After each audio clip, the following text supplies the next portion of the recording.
Yes, you read that title correctly. It's been 9 months since my last Future Bass tutorial, and this baby is definitely ready to come out. Get it? Cause like 9 months and like a baby. Like, Future Bass is an incredibly in-depth genre with lots of different styles and different approaches that can be made. Also, on a little side note, I'm giving away this FLP down in the description, and I don't normally ask for things like this, but if you guys could get this video to 3,000 likes, that would mean the world to me. I'm also releasing a free pack at 69,420 subscribers, so make sure to subscribe so you don't miss that. And in the meantime, you can check my website and the link in the description for other professional sample packs. Anyways, for this tutorial, I'm going to be covering a Future Bass style that focuses on more of a dubstep type drum influence with really punchy kicks and snares. But in my next few videos, I'll be covering trap and other cinematic style Future Bass genres. So without further ado, let's get into it. First, start your track by setting the project to 140 burritos per minute. When you start your song, you're going to want to use something that grabs the listener's attention right away. Something that's really interesting and has a lot of movement.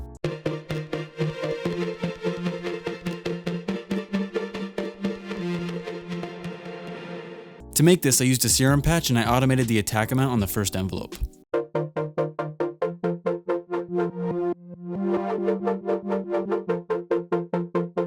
Then I added a one-shot with more movement and more interesting elements.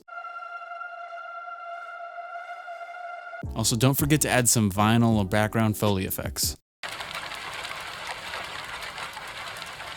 Then take a one-shot, reverse it, and fade it into itself. Here's how I processed the piano chords for the song. First, I took a piano patch and played the chords on them.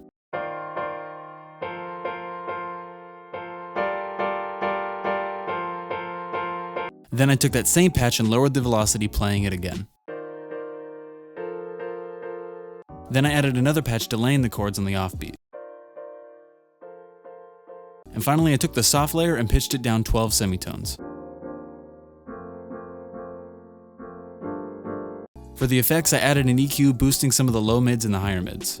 Then I added a lo-fi cassette saturation plugin. Oversample just released a really cool one called OCS 45. You should check it out, the link is in the description. Here's what it sounds like.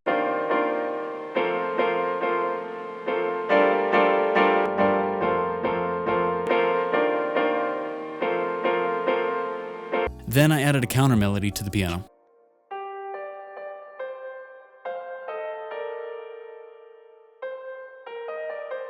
Next, I added some pads playing the chords.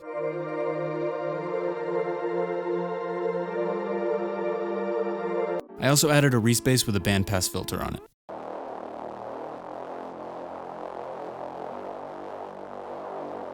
Next, I added a low-pass saw pluck and tried to make it sound as nostalgic as possible.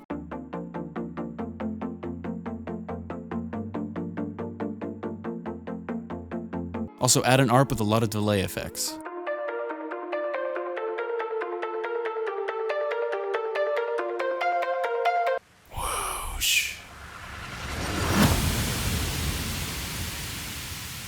For the build-up, take the drop supersaws and slowly fade them in with a low-pass filter. I also automated the LFO mount to slowly make it harsher as the build-up continues.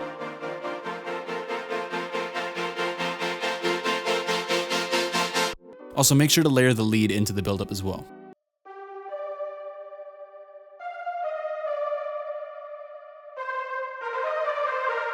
Add some random drum effects loops. Layer just a bunch of build-up loops and clap loops.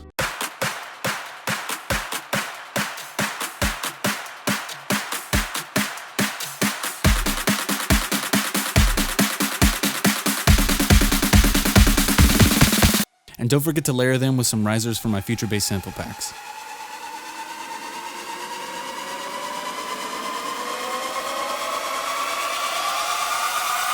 And don't forget to add a pre-drop fill that sort of sounds like this. Here's what the main bulk of our intro and build-up sounds like so far.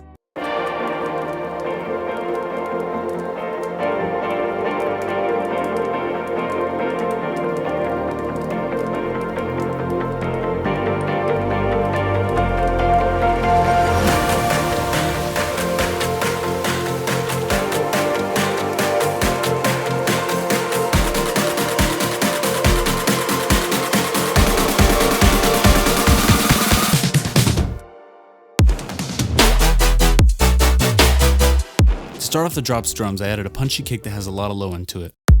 Then I added a snare that slaps in that high mid range. I also added a punchy snare that's really deep in the low mid range. Then I added a tonal snare that adds a lot of character to the group. And finally another tonal snare with a little bit of pre-shift. Together. Then I added various close and open hi-hats with some rides. Take some percussion samples like the ones from my packs and make a fill. Don't forget the deep boy.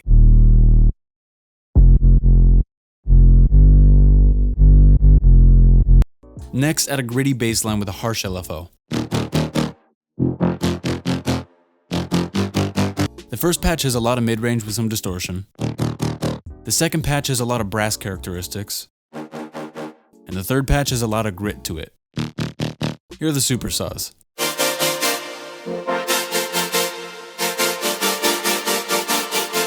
The first Supersaw has a lot of high-end and fluff.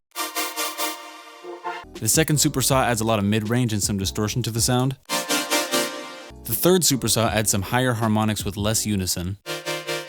And the fourth Supersaw has a lot of body and really ties the whole sound together. Here are the main leads for the drop.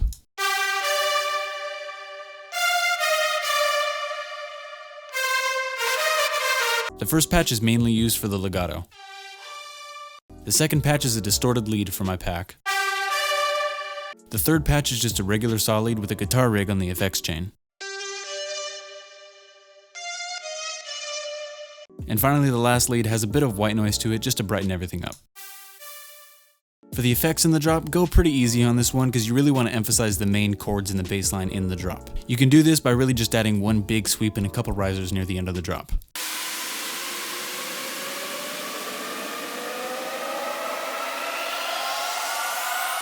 So with everything together, let's hear this punchy future bass track.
Hey everyone, thanks so much for watching. I really try and put a lot of work into these videos to make it something that you all can learn from, so if you have any questions or just need a few tips, make sure to let me know in the comments below and I'll try and answer them. And while you're down there, if you want to take a quick second to hit that subscribe button and the notification bell, it'll really help support my channel so I can keep bringing more videos like this to you. Thanks again, and cheers.